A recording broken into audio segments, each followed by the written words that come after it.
শয়তান কখন আপনার মুখে প্রবেশ করে জানলে আপনি অবাক হয়ে যাবেন। আমাদের মধ্যে অনেকেই আছেন, 95% মানুষে যারা এটা জানেন না যে শয়তান কখন আপনার মুখে প্রবেশ করে। এই জন্য আমরা অবশ্যই এই বিষয়টা জেনে রাখবো, আর না হয় কিন্তু আমরা কঠিন বিপদে পড়ে যাব।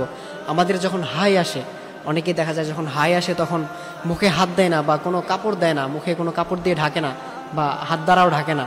যখন আমাদের হাই আসে, যখন আমরা হাই তুলি, তখন যদি আমরা আমাদের মুখে হাত না দেই বা মুখে কোনো কাপড় দ্বারা আমাদের মুখটাকে না ঢাকি, তখন দেখা যায় ওই সময় আমাদের মুখে শয়তান প্রবেশ করে।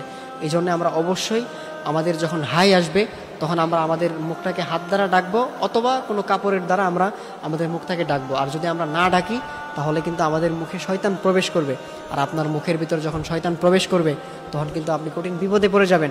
এই জন্য আমরা অবশ্যই এই বিষয়টা মাথায় রাখবো। আমাদের যখনই হাই আসবে তখনই আমরা হাত দিয়ে মুখটাকে ডাকবো অথবা কাপড়ের দ্বারা আমরা মুখটাকে ডাকবো, তাহলে শয়তান আমাদের মুখে প্রবেশ করতে পারবে না। পুরুষ মানুষ ধ্বংস হওয়ার 10টি কারণ চলুন জেনে নেওয়া যাক। 1 নম্বর হচ্ছে যে পুরুষ তার স্ত্রীর সাথে রাগ ও জেদ করে। 2 নম্বর হচ্ছে যে পুরুষ স্ত্রীর সাথে তর্ক করে।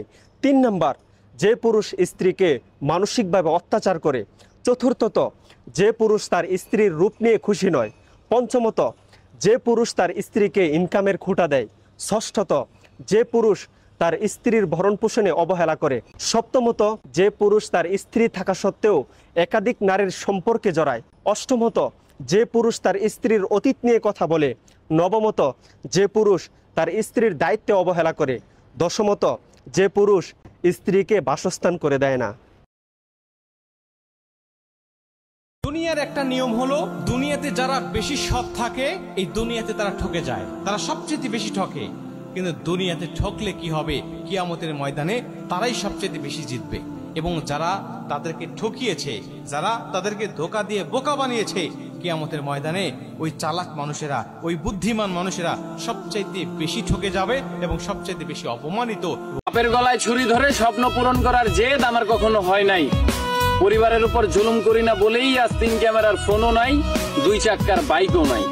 কাউকে আল্লাহ ধনী বানিয়ে পরীক্ষা করেন, আবার কাউকে আল্লাহ তাআলা গরিব বানিয়ে পরীক্ষা করেন, কাউকে আল্লাহ অসুস্থ বানিয়ে পরীক্ষা করেন। কেউ দেখবেন যে দুরারোগ্য ব্যাধিতে আক্রান্ত, ডাক্তার বলেছে আর সময় নাই, দুরারোগ্য ব্যাধি ক্যান্সার, যার নেই কোনো অ্যান্সার, তার জন্য পরীক্ষা হচ্ছে এই রোগ। আরেক লোক দেখবেন তার আবার রোগ বালাই নাই, মাশাআল্লাহ, তাকে আল্লাহ তাআলা আর্থিক দৈন্যতা, দারিদ্রতা দিয়ে পরীক্ষা করছেন। দিন আনে দিন খায়, যা আছে তাতে চলে না, এটা তার জন্য পরীক্ষা। আবার আরেক শ্রেণীর লোক দেখবেন তাকে আল্লাহ অসুস্থতাও দেয় নাই, দারিদ্রতাও দেয় নাই, তার দাম্পত্য জীবনের সমস্যা আছে না নাই? 5টি আমল কখনোই ছাড়বেন না। নাম্বার 1, প্রত্যেক ফরজ নামাজের পর আয়াতুল কুরসি পাঠ করা। নাম্বার 2, প্রত্যেক রাতে সূরা মুলক তেলাওয়াত করা। নাম্বার 3, সকাল ও বিকাল দৃঢ় বিশ্বাসের সাথে আজানের দোয়া পাঠ করা ও সাইয়্যিদুল ইস্তিগফার পাঠ করা। নাম্বার 4, ওযুর পরে কালিমায়ে শাহাদা পাঠ করা। নাম্বার 5, বিশ্বাসের সাথে আজানের জবাব দেওয়া। ভিডিওটি এত বেশি শেয়ার করবেন যাতে করে সকল মুসলমানের কাছে এই ইসলামের দাওয়াতটি পৌঁছে যায় ইনশাআল্লাহ। রিজিক কখন বাড়ে জানেন? নাম্বার 1, যখন আপনি গোপনে দান করবেন তখন আপনার রিজিক বাড়ে। নাম্বার 2, যখন আপনি অন্যের জন্য ভালো চাইবেন তখন আপনার রিজিক বাড়ে। নাম্বার 3, যখন আপনি ফজরের সময় জেগে থাকবেন তখন আপনার রিজিক বাড়বে। নাম্বার 4, যখন আপনি বেশি বেশি ইস্তেগফার পাঠ করবেন তখন আপনার রিজিক বাড়বে। মনে রাখবেন, আল্লাহ তাআলা কাউকেই ভুলে যান না। সবর করুন, দেখবেন আপনি যদি ভালো পথে থাকেন রিজিকের দরজা খুলবেই ইনশাআল্লাহ। বেশিরভাগ স্ট্রোক হয় বাথরুমে, গোসলখানায়। এর কারণ হলো বর্তমান চিকিৎসা বিজ্ঞান বলছে যারা প্রথমেই মাথায় পানি নেয়, পুরো শরীরটা প্রথমেই ভিজিয়ে ফেলে, স্ট্রোকের ঝুঁকি ওদের বেড়ে যায়। আর ইসলাম বলছে প্রথমেই তুমি পুরো শরীরটা ধৌত করবে না, তুমি হাতের কবজি সহ ধৌত করো, গড়গড়া কুড়ি করো, নাকে পানি দাও, এরপরে তুমি পুরো শরীরটা ভিজাও, ফরজও আদায় হয়ে যাবে, তুমি ঝুঁকি মুক্ত থাকবে। ছোটবেলায় ভাবতাম বড় হলে হয়তো জীবনটা সুন্দর হয়ে যাবে, কিন্তু বড় হয়ে বুঝতে পারলাম ছোটবেলার থেকে সুন্দর আর কিচ্ছু হয় না।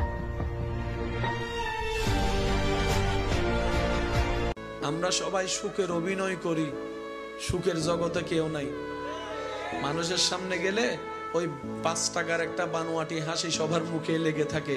প্রশ্ন তো এখানেই থাকে, মুখের হাসিটা তো ঠোঁটে দেখা যায়, মন থেকে হাসি কয়জনে হাসতে পারে? সেজন্যই তো বলা, পৃথিবীর মধ্যে যদি সুখী মানুষ দেখতে চান, রাস্তার একটা পাগলকে দেখেন, সুখী মানুষ দেখা হয়ে যাবে। পাগলের চাইতে সুখী মানুষ, বলেন না রে ভাই, পাগলের চাইতে সুখী মানুষ? আমাদের গরমও প্রবলেম, শীতও প্রবলেম, আওয়াজ দেন। আমাদের খাইলেও প্রবলেম, না খাইলেও প্রবলেম। আমাদের 5 তলাও প্রবলেম, নিচের তলাও প্রবলেম। আর পাগলরে দেখবেন যেখানে রাত